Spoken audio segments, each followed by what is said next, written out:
New details this afternoon on the January 6th crisis at the Capitol. There's a just-released bipartisan report from the Senate which identifies security and intelligence failures surrounding that assault. CBS 4's Natalie Brand has the details. A new Senate report says Capitol Intelligence saw social media posts as far back as December about a plot to breach the Capitol, including maps of the buildings and tunnels and threats of violence against members of Congress. But it adds that the Capitol Police Force's Intelligence Division did not convey the full scope of known information to USCP leadership, rank-and-file officers, or law enforcement partners. Part of the reason it was overlooked is people were saying, well, this just can't happen. These groups of folks, they can't do that.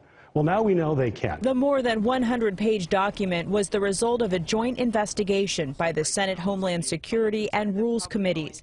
The Democratic and Republican leaders sat down with CBS News. What was the most surprising breakdown or failure that you learned about through this investigation? The intelligence failure. How long it took the Defense Department to respond. There just wasn't a plan ahead of time. The report mentions former President Trump's speech to his supporters the morning of January 6th, but it does not dig into specific root causes of the attack.